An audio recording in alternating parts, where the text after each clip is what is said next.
representatives of the Ministry of Education and Ministry of Information, Culture, Youth and Sports through the NCYD and its youth empowerment officers, my fellow youth parliamentarians who are here, President of the National Secondary Students Council, Ms. Chantal Kogel, and her executive, teachers, and most importantly, students of Jamaica, a pleasant afternoon to you all.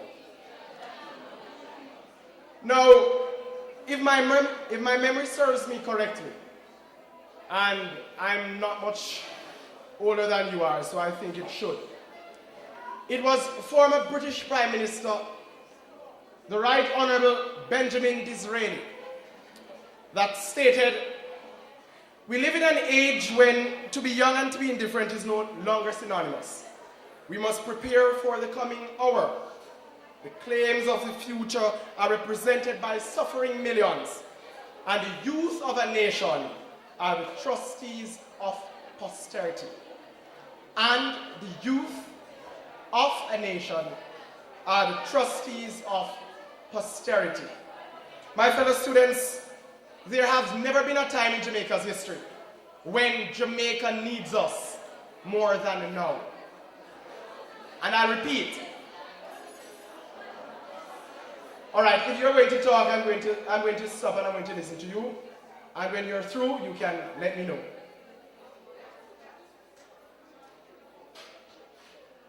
I stated that there has never been a time in Jamaica's history when Jamaica has needed the input and the support of our young people more than now.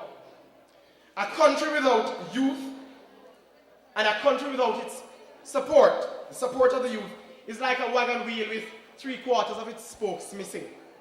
And we all know what will happen to that wagon wheel. It's bound to fail. My fellow students, when we watch the news, we are greeted with some atrocities and some very harsh realities that we should open our eyes to. Child shot and killed. 11-year-old girl brutally raped and murdered. Family of 4 brutally murdered. On the 14th day of January 2009, the police were reporting that Jamaica had 40 murders in 14 days already. Thousands unemployed. 11,700 unemployed youth. 9.6% greater than it was in 2007. In light of the recession, Jamaica's economy is going under. But what is our role? What is the role that we have to play in recapturing a Jamaica that is seemingly lost? What can we do? Well, whether you want to believe it or not, if we want a Jamaica tomorrow that we will live in peace and harmony, no Bruce Golding or Portia Simpson Miller can help us.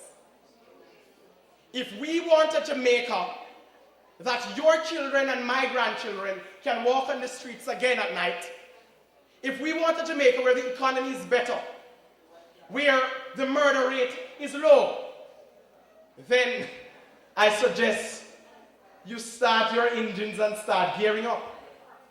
Because you will have to create that Jamaica yourself. And that's the reality. You might think of yourself as a teenager, you're young, you can't do much. But I'm here this afternoon to open your eyes. You are the most powerful beings that God has ever created.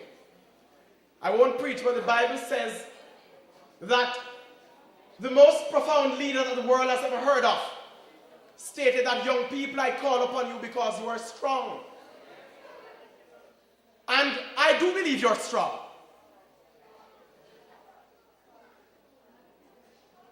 My presentation this afternoon is a melange, a plethora of thoughts. And I want you to anchor these thoughts carefully in your mind. They're powerful words, words that can change, the words that have the power to change an island that has 1,700 murders per year, but have beautiful beaches. An island that is marketed as the best, one of the best, the top tourism attractions in the world. But yet, we're filled with pickpockets too, and people who stalk and rape and kill our children. The changing of that Jamaica starts with you. Now, Jamaica's youth cannot be leaders of tomorrow if we procrastinate, if we hold off, if we sit and wait on the politicians and on the adults to lead this country by themselves. God knows they need a lot of help.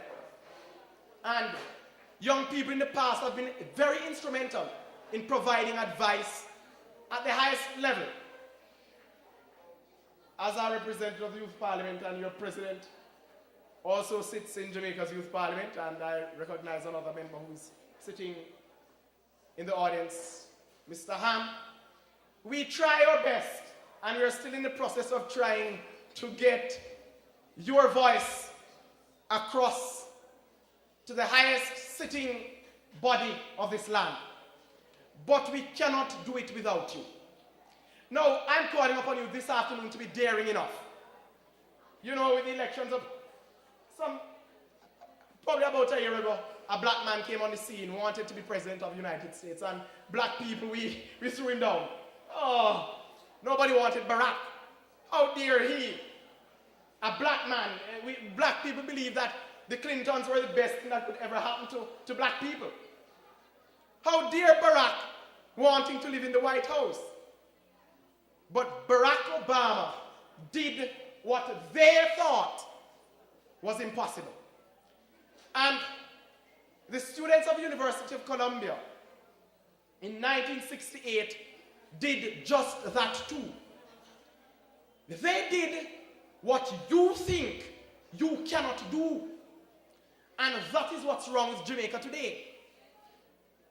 The biggest problem we have is that we don't want to be a part of the solution.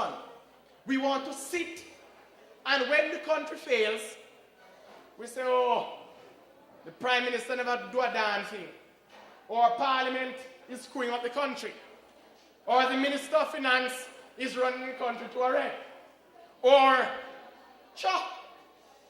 she was shot.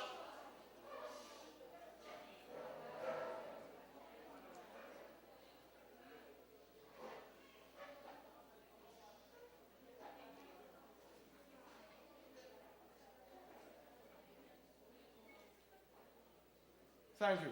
She was shot in Westmoreland. I live in Manchester. It doesn't bother me. But strike if you must. And I know that your leader will take the correct channels. Strike if you must. March if you must. But the most important thing is that you must. You must take responsibility for your own future. If you sit back, relax, and watch Jamaica go down the drain, then chances are when you think you are ready, when you think you are old enough, it would have been way too late. It would have been gone. Now, luckily for us, youth involvement has moved forward. It is no longer seen as a rebellious act, as it was seen a couple decades ago. A couple decades ago, as the president says, children, young people were to be seen and not heard. But those days are over. That time has passed. That's